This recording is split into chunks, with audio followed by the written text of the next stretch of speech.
طاب لي الكلم وحلت الأحبة النغم بمديحك طاب لي الكلم. Salam alaikum.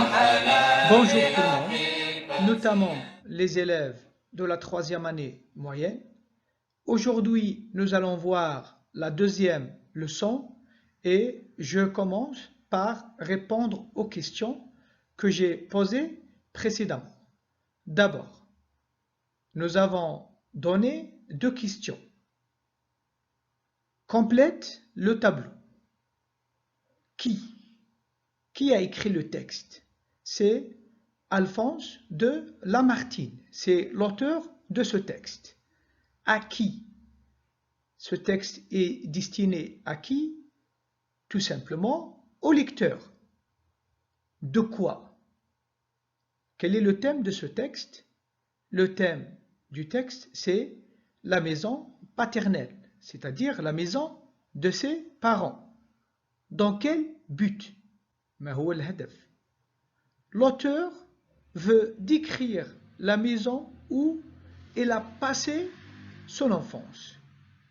Deuxième question, répond par vrai ou faux. La maison appartient à l'oncle de l'auteur. Bien sûr, c'est faux. C'est pas vrai, parce que la maison appartient aux parents de l'auteur. Deuxième phrase. Cette maison a plusieurs étages. C'est faux. Pourquoi? Parce que la maison n'a qu'un seul étage. Troisième phrase. L'auteur a passé son enfance dans cette demeure ou bien dans cette maison. C'est vrai. À présent, nous allons voir la 2e leçon qui est en relation avec le texte La maison paternelle que nous avons vu précédemment. Le titre de la leçon, c'est la description d'un lieu. Wasf makan. C'est une leçon de vocabulaire. Et la leçon se trouve dans votre manuel scolaire, dans votre livre scolaire, page 99. Pour décrire un lieu, on utilise un vocabulaire spécifique, notamment les verbes de localisation, de mouvement et de perception. طبعا حتى نصف مكان نستعمل مفردات خاصة خصوصا أفعال les verbes de localisation en arabe أفعال تحديد الموقع de mouvement أفعال الحركة de perception أفعال الإدراك الحسي. Voici quelques exemples. On commence avec les verbes de localisation أفعال تحديد الموقع. Se trouver يوجد.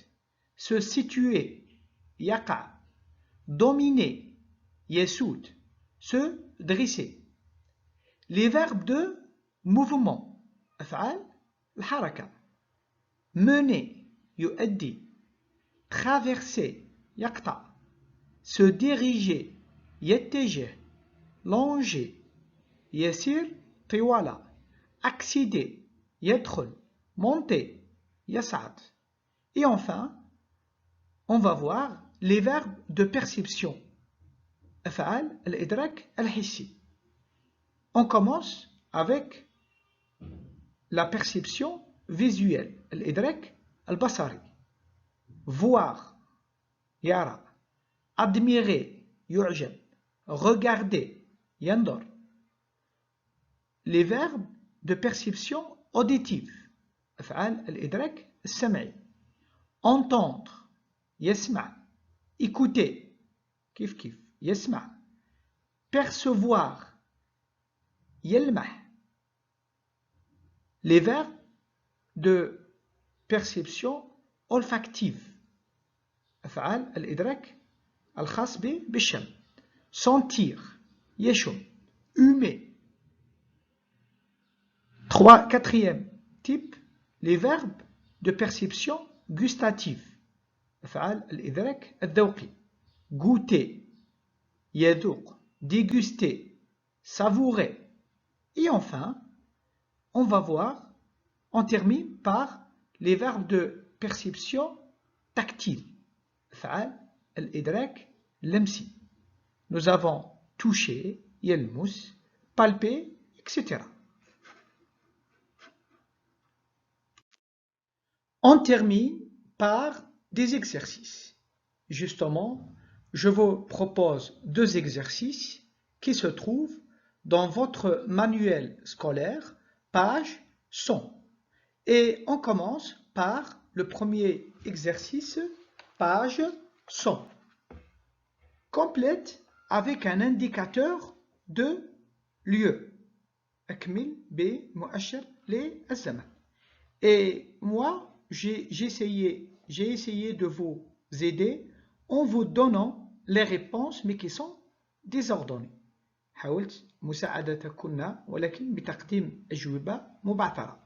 Donc, à l'ouest, au nord, à l'est, au sud-est, au sud. Deuxième exercice. Complète le tableau suivant par les verbes qui expriment les 5 sens. نكمل الجدول بالأفعال التي تعبر عن الحواس الخمس. Nous avons la vue, النظر, l'odorat, الشم, l'ouïe, السمع, le goût, الذوق, et enfin le toucher, اللمس. Donc, et les verbes qui sont proposés, c'est les verbes suivants: apercevoir, contempler, déguster, observer, parfumer, regarder, savourer, entendre, goûter, humer, caresser, sentir et percevoir. Et je vous souhaite bon courage. ليصلك كل جديد قم بالاشتراك في القناة وتفعيل جرس التنبيهات.